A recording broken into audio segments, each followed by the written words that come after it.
为了做到一碗水端平，儿子结婚时买车买房，我便同时也给女儿买车买房，而背地里女儿的房贷是我还的，儿子的房贷却是他自己在还。直到儿媳怀孕，我作为婆婆没时间照顾，便决定每月给儿子3000块钱保姆费。没想到女儿知道后，竟然挑我的理。她说我偏心儿子，竟然每个月给儿子3000块钱，这就是重男轻女，还一气之下挂了电话。第二天更是跑去大闹儿子，说儿子是不要脸的啃老族，让儿子在公司颜面扫地，升职无望。我被气得全身发抖，我心寒冷笑，对女儿说，既然你认定我是重男轻女，那好，我以后就坐实了这4个字。大家好，开始今天的分享之前，希望你能给人间烟火点个订阅，我将会分享更多优质的内容。早已年过半百的我，膝下一儿一女，如今儿子即将成为父亲，而女儿30岁了，还单身。我和老公的思想是，儿子女儿都一样，尽量做到一碗水端平，但实际上我还是偏心女儿多一些。就因为曾经公婆重男轻女，对孙子格外好，所以我对女儿无论在钱财上还是生活上都会更偏向。儿子前2年结婚时买车买房，我同时也给女儿买车买房。1线城市的房子全款2套的话，对我和我老公来说还是有些困难，但是全款1套又觉得不公平。于是我和老公决定2套房子都只出一半，剩下的贷款2个孩子自己还。明面上2个孩子自己还房贷，但实际上我考虑女儿工作远不如儿子赚得多，于是自己私下都在资助女儿还房贷。其实不仅是房贷，生活费多数也是我资助女儿的。她1个月工资不到4000块，我总怕她不够花。反观儿子工作很好，工资1个月2万多，所以除了过年我给儿媳几千块红包之外，几乎没给过他们钱。直到儿媳怀孕，妊娠反应过大，自己连饭都做不了，我这个做婆婆的干着急，却实在没时间去照顾她，于是就雇了保姆照顾她。保姆费3000元是我出的，可我没想到，就是这3000块钱，却暴露了女儿的真面目。晚上她打电话给我，细声细语地对我说，妈妈，我朋友马上要过生日了，我想给他买个礼物，可是我还没发工资。我随口问了句，我3天前不是才给过你2000块钱，没了吗？女儿哼哼唧唧地回我，之前请同事吃饭都花了，忘了朋友又要过生日的事了。我丝毫没有犹豫，对女儿说，行，月月，我后天给你转3000块钱，今天手里没闲钱了。女儿撒娇道，哎呀，妈，你怎么可能没钱呢？我想现在要。我一边翻着手里的出货单，一边给女儿解释，真的月月，我昨天给你还完9000多的房贷，就剩下不到4000，其中3000转你哥了，这会正巧没钱了。乖女儿，过2天货款就到账了，我打给你。我说完话，电话那边突然安静了好一会儿，我忍不住问了句，月月，你信号不好吗？怎么不说话？妈，你为什么给我哥3000块钱？女儿突然在电话那头问我，问得我一愣。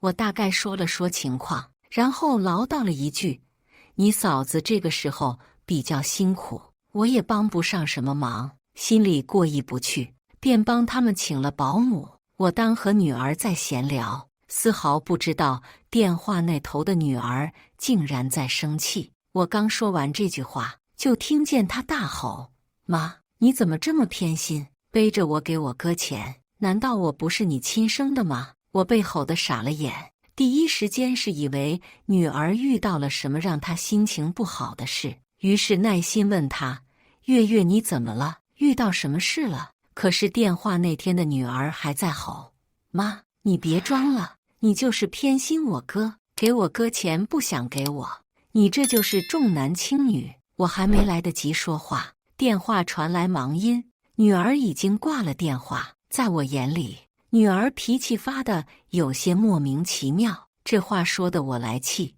但我更担心她有什么事。最后晚饭都没吃下去，我给出差的老公打了电话，让他明天问问女儿怎么了。谁知没等到老公问她，女儿却闹到了儿子公司。第二天上午，我还没把当天的货单调完，更着急对账。可就是这个最忙的时间，儿子打来电话，火急火燎的让我赶过去他公司。电话里，儿子崩溃的大吼：妈，求你快来把齐月带走行不行？我真的快疯了。电话那头还能听见女儿的吵嚷声，声音很大很杂乱，我听不清楚。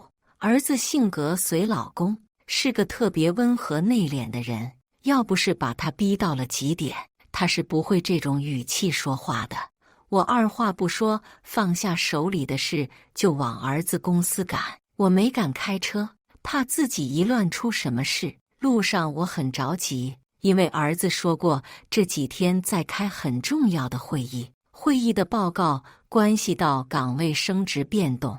为了这次竞争，儿子已经努力了几个月，所以我特别怕女儿耽误他，也怕兄妹俩之间产生隔阂。可真的到了儿子公司，我发现女儿的所作所为简直是在毁了他亲哥。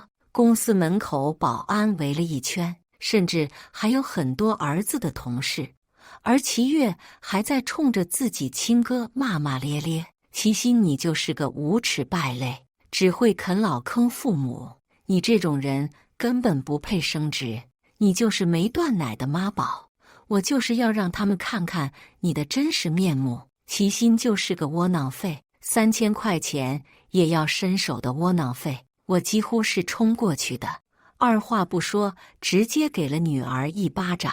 女儿被我一巴掌打懵了，反应半天才抬头看见是我。妈，你凭什么打我？你这是来给我哥撑腰的是吧？你看你就是偏心，都能为了我哥打我。刚还在撒泼骂街的女儿，现在开始嚎啕大哭，就好像她真的受了天大的委屈一样。从小到大，我第一次打女儿，我颤抖着手指着她：齐月，你现在赶紧和我离开这，我就不走。我偏要说，你就是偏心齐心，你重男轻女，怎么还怕被人知道吗？齐月，就因为3000块钱，你就要蛮不讲理的毁了你哥的前程吗？你赶紧跟我走，不然我就亲自报警，让警察来带你走。我即使在偏心女儿，此时看见儿子脸上的颓废之色，都令我心疼到窒息。年轻时，我也在公司里上过班，深知儿子升职无望，我都不知道怎么安慰儿子，又怎么和儿媳交代。好啊，你报警啊！我偏不走，警察来了还能不让我说话了？能把我关起来吗？此时，齐月梗着脖子看我，边哭边和我对抗。我真的忍不住想再给女儿一巴掌。周围还有举着手机拍摄的，我真是这辈子没感觉这么丢人过。我让儿子叫了车，然后连拖带拽的将女儿拖进车里。我常年出力搬货，别看50多岁了，力气也大过女儿。我将女儿狠狠推进车里，然后坐在她旁边拦着。出租车司机一脸惊疑地看着我们。我对司机说：师傅赶紧走，你要是不放心，开去警察局都行。车子启动，我才松了口气，然后质问他：齐月，你想干啥？3000块钱能让你这么计较？你还有脸来骂你哥？你忘了真正在啃老的人是你。女儿依旧一脸不服气地对我说：那又怎么样？我一个月赚的钱那么少，你给我钱花不应该吗？再说，你不还是偏心儿子？他工资那么高，你还给他钱。我简直被气得全身发抖，质问他：你哥工资高是自己努力得来的，你自己不努力还怪别人了。齐月，你自己说说，我给你的钱少吗？每个月房贷9000多我还的，生活费每个月至少给你5000，你是怎么有脸骂你哥的？此时他终于没脸哭了，心虚之余竟然说：你做父母的就该为我付出，再说了，你还不是准备把钱都留给你儿子孙子？你现在不过就是装的，实际就是重男轻女。女儿的话就像刀子，扎得我一下比一下疼。我冷冷地问他：你都30岁了，我把你养到30岁，在你眼里都是我应该的，最终换来我是重男轻女是吗？我以前对你的好都白费了。是，你就是重男轻女，我也根本想不起来你什么时候对我好过，真的是一瞬间心寒得彻底。我冷笑道：行，齐月，你要是这么说，那以后我还就真重男轻女了，也对得起你这种忘恩负义的心理。女儿冲着我大吼：你什么意思？我面无表情地对她说：就这意思，以后我不但不会再资助你1分钱。出租车师傅将车停在我家附近，女儿摔门离去。我叹了口气，对司机说了句对不起，并说可以多支付一些车费。司机摆摆手说不用，然后又对我说了句：大姐，你也不容易呀，你这孩子是惯坏了，以后都是麻烦。我苦笑着点点头，低头付款时，脸上满是泪水。1个月的时间里，我和女儿几乎没联系过。虽然我没联系，但也会从老公那了解到她的情况。老公说，女儿就是被惯坏了，吃点苦是对的。我也想让她尝尝没钱的日子，没钱了就该知道自己以前的日子多幸福，我对她有多好了，也让她想想自己错得多离谱。可惜女儿非但没认识到自己的错误，反而越来越没良心。到了还房贷的日子，我坚持不给她转账，我以为她会打电话给我要钱，结果最后是侄女宋元给我打来电话：大姑，你真不给表妹还房贷呀？表妹说你不给她还房贷，她就把房子卖了。我笑了，对侄女说：行啊，你转告她去卖房子，而且别忘了把我付的首付还给我。侄女接着劝我：大姑，表妹还不懂事，要不你给她打个电话说说。我根本没把侄女的话听进耳朵里，直接挂了电话。30岁了不懂事，说出去都是个笑话。手机刚放下，侄女又打来电话，我接通后却没声音。我问了半天，刚想挂掉，却听见电话那头女儿的声音：哎呀，不怕，我妈那人拗不过我，她还能真不管我这个女儿了？她坚持不了几天的，谁让她太宠我呢？我听见侄女说她：你可别，这些重男轻女的父母才不会真的管我们做女儿的。我刚打电话问她：你妈可是说了让你把首付钱都还回去，你看这房子最后不还是要给人家儿子的？表姐我妈就是真做出重男轻女的事，她偏心，我就一定不让她安宁。我悄悄将电话挂了。这个时候我已经明白，电话是侄女不小心压过来的，她还不知道我能听见，也恰恰让我知道侄女就是个挑拨离间的小人，女儿更是愚蠢至极。我直接找到女儿的电话，微信全部拉黑。她以为我会和以前一样，她一生气我就妥协，这回我就让她等着吧。我将儿子剩下的房贷一次性结清，算是全款给儿子买了房。我又开始每个月给儿媳打6000块钱，告诉她：你安心养胎，保姆费我出，生活费我也出，以后孩子出生我也养。儿媳感动的半天说不出话，最后带着哭腔说了句：谢谢妈。我笑了，一家人谢什么谢？再说齐心因为他妹妹生不了职不说，工资还降了，这些妈都有错。齐月是我惯出来的，你们的损失妈来承担。儿媳苦笑着劝我：妈，这和你有啥关系？再说了，你这承担的也太多了，我们都承受不起啊，心里都有愧。傻孩子，有啥承受不起的？看见你们好，我做父母的才高兴。你和齐心都是好孩子，我一直偏心齐月，你们也从来不挑理，甚至还支持我。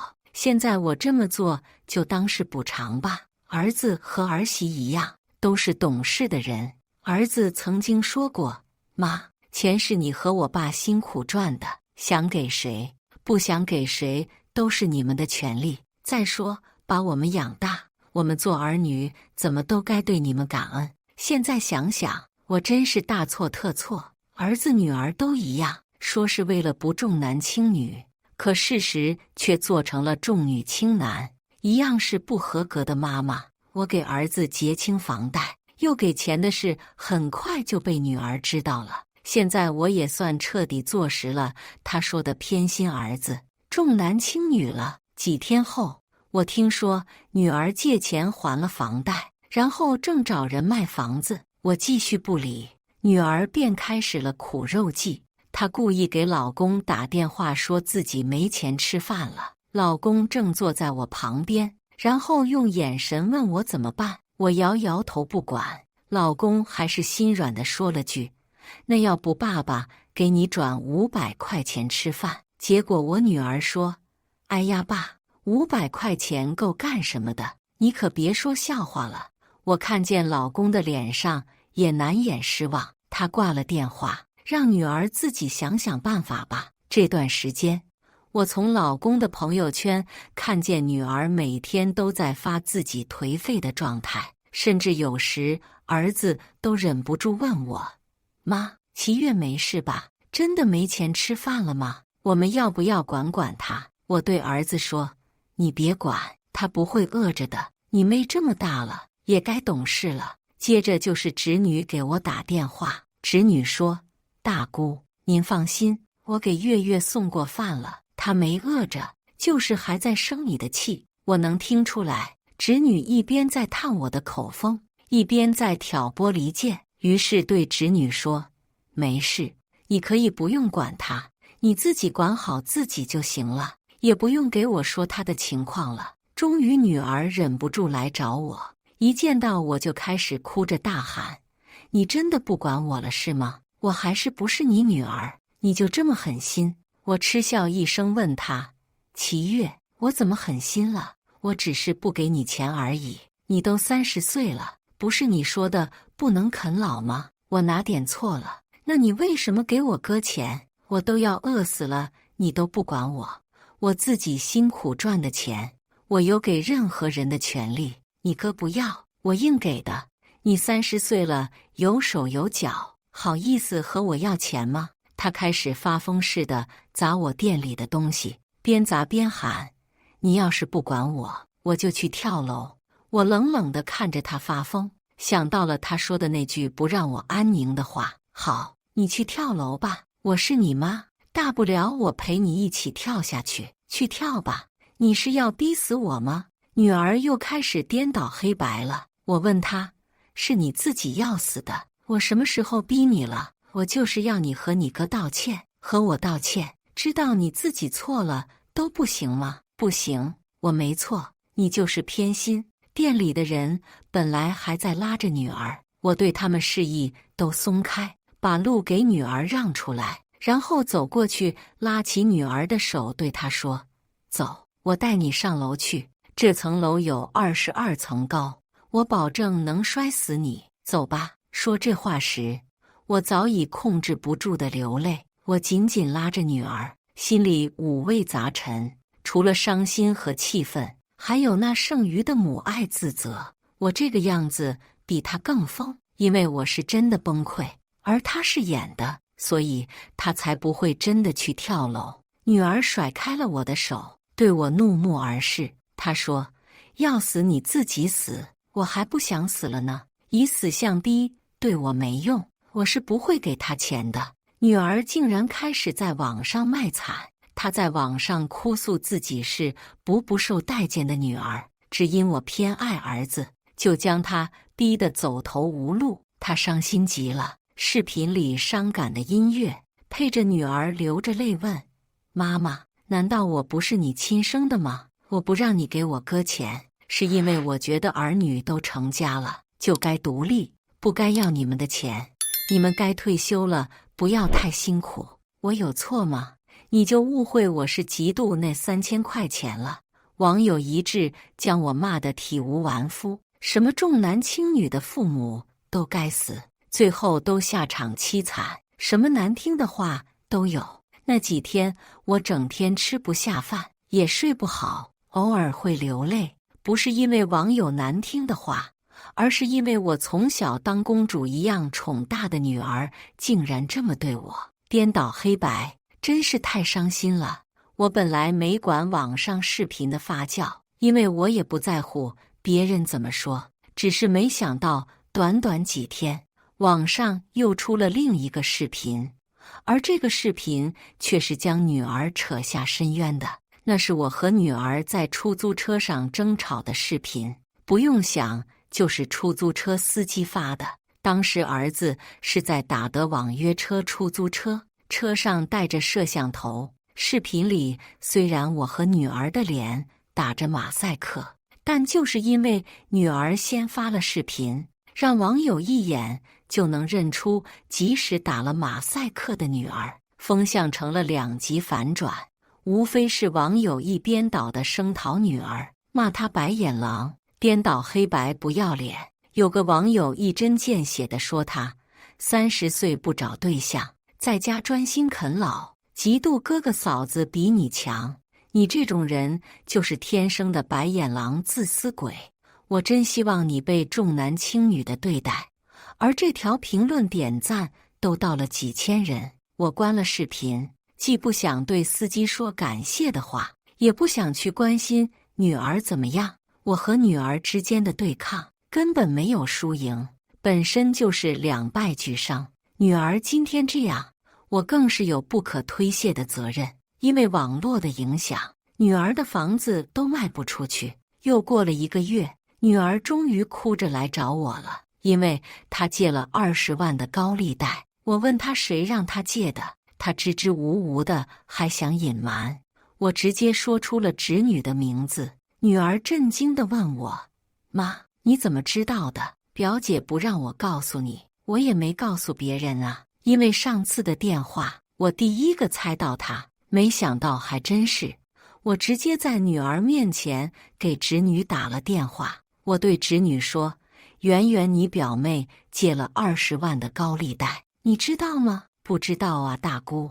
表妹竟然惹出这么大的祸呀！可不是，我真是被气死了。这个女儿真的不想要了。大姑，你别生气，都怪我没管住表妹。你放心，表妹不孝敬你，我就当你的女儿。电话是公放的，女儿都听得见。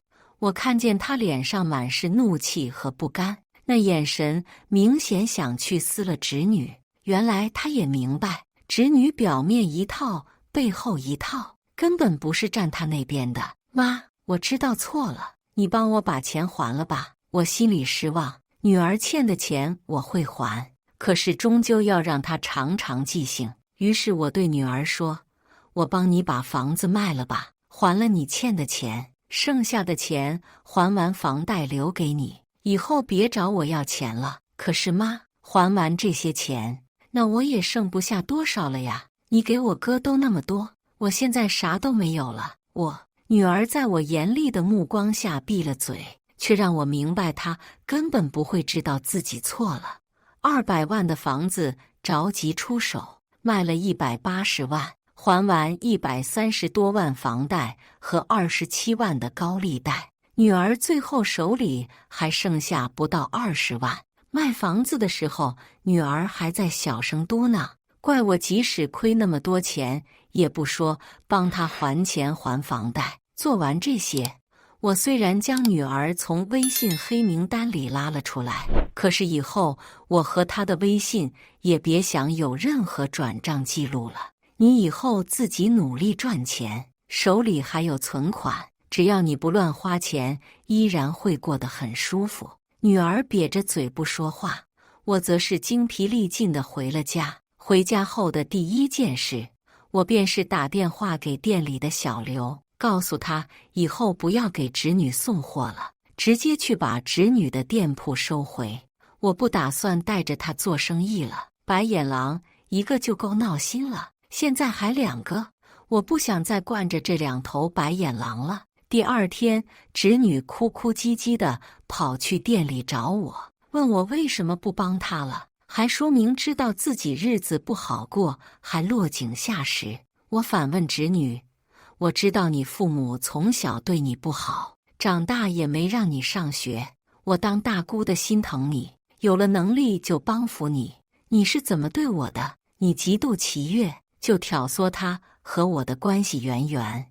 我这个做大姑的没有对不起你，是你自己成了白眼狼。谁知侄女反咬我一口，骂道：你是心疼我吗？你分明就是在心疼小时候的你自己。我爸说了，你从小被我爷爷奶奶看不上，他们只喜欢我爸，对你不好，也不让你上学，你还不是觉得我像你才帮我的？侄女的话说的没错，她确实和小时候的我很像，可这些都掩盖不了我帮她的事实。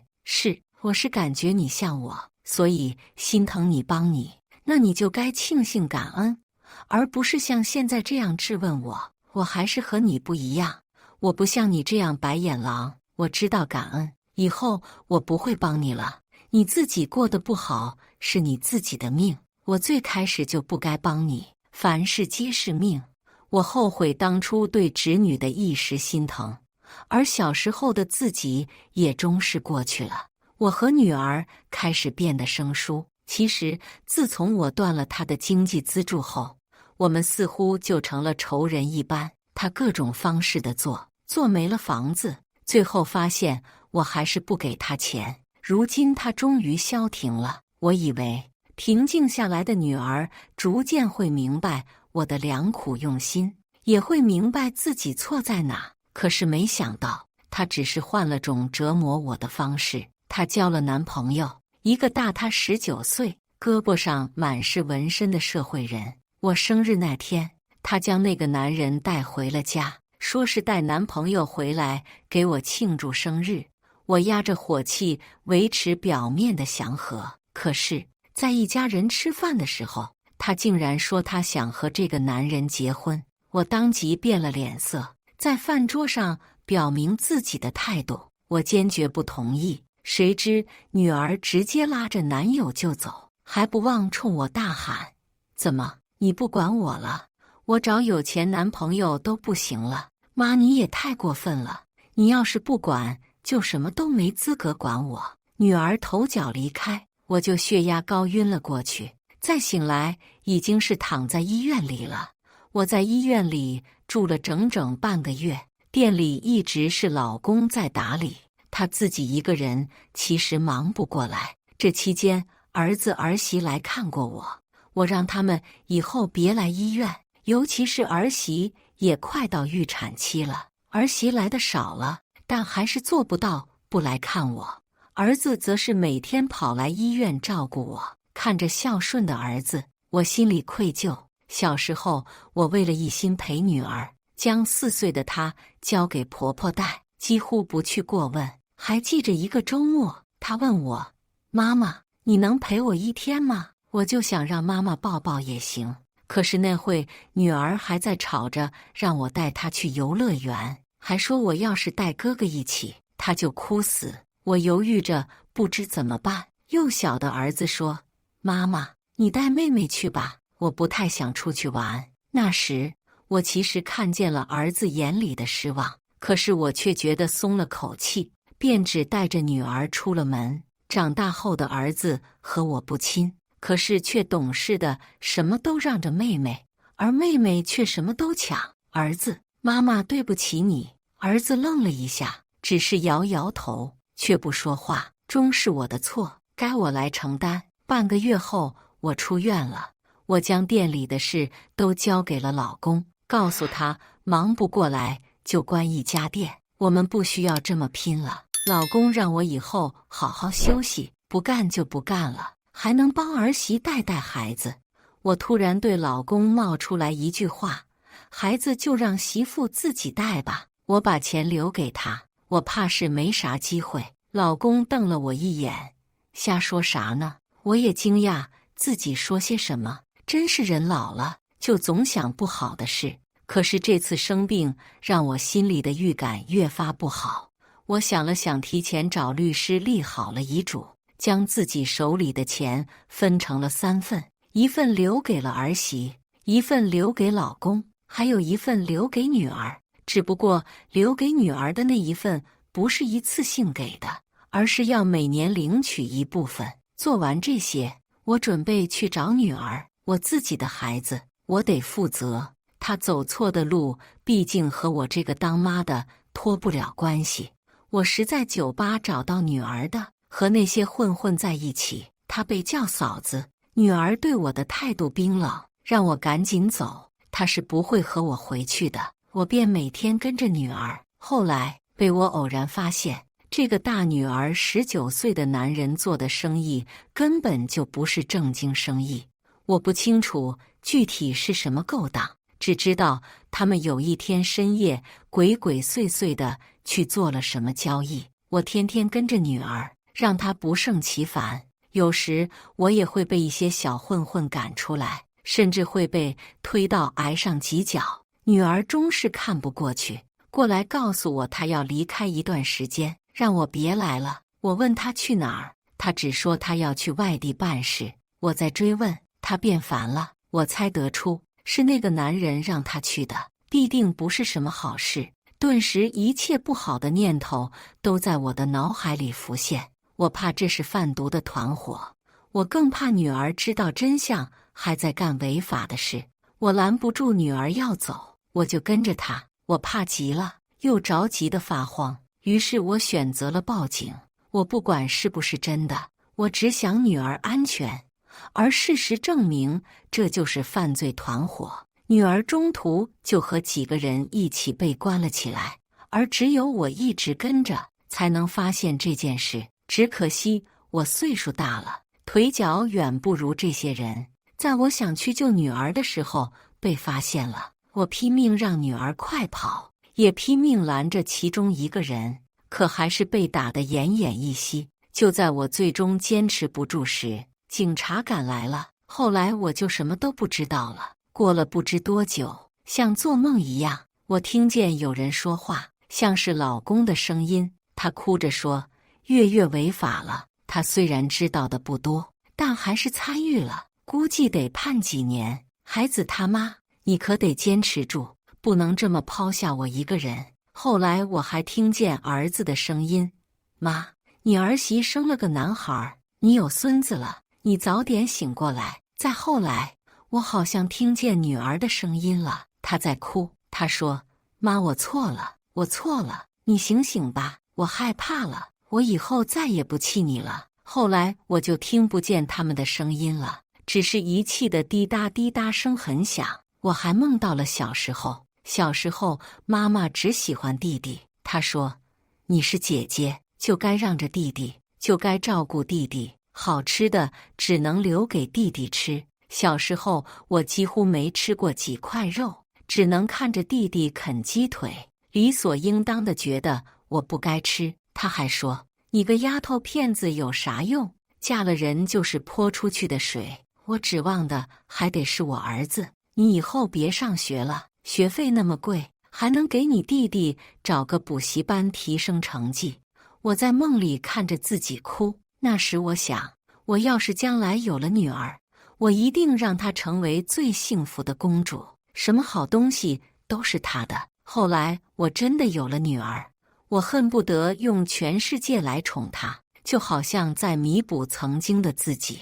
我确实在女儿身上弥补了另一个自己，可是却将儿子变成了小时候的我。最终错误的教育方式还是毁了女儿。最终梦醒了，我也陷入黑暗，再也没有醒过来。脑海中最后的声音便是一片哭声，就当是我的赎罪吧。以上就是今天分享的故事，大家有什么想说的、想吐槽的，欢迎在下方评论交流。也更希望能给人间烟火点个订阅，我将会分享更多优质的故事内容。